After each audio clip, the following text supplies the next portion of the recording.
مستهدفة دبابة.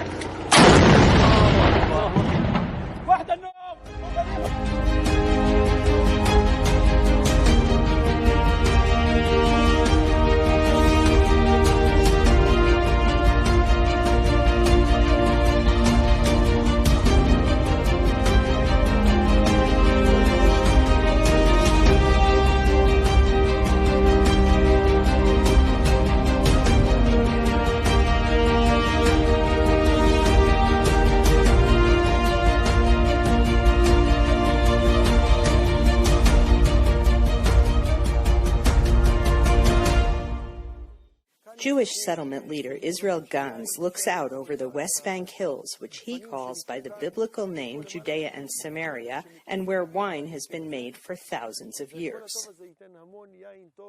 Wine, it's the only fruit that you can taste the ground here. And here in Judea and Samaria, we have so deep roots. You can feel the ground, you can feel the roots of the history. And this make the best wine for all over the world. The history, the tradition, and the ground, the Holy Land ground. The winery of the Jewish settlement of Psagot, just a few kilometers from the Palestinian city of Ramallah, will soon begin exporting wine to the United Arab Emirates. Winemaker Yaakov Berg welcomes the peace agreement with the UAE, called the Abraham Accords, and cites Abraham as the common ancestor of both Jews and Arabs. We live in the same, let's call it, same neighborhood. When my neighbor came to me, first thing I gave him my wine. You know, in the Jewish tradition, Abraham represents tent in the middle of nowhere, open to everybody. Every guest can come in.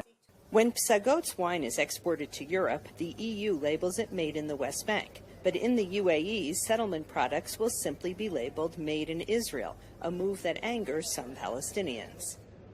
I actually think the UAE is embracing anything to do with this right-wing Israeli administration to appease the United States. They've already made the first jump, which is the normalization agreement itself.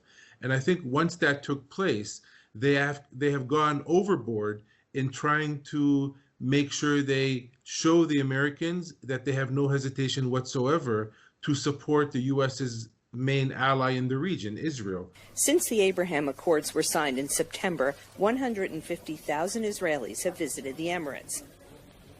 Business deals worth hundreds of millions of dollars have been signed.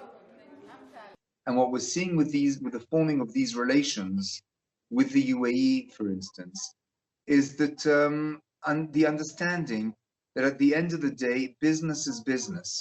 And if there is a good product which comes from Israel and there is a market interest for this, so be it.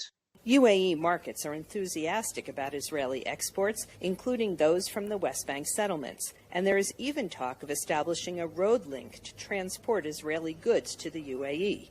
Israeli officials say these are signs that trade will continue to expand despite the international boycott campaign supported by the Palestinians. Linda Gradstein for VOA News in Psagot on the West Bank.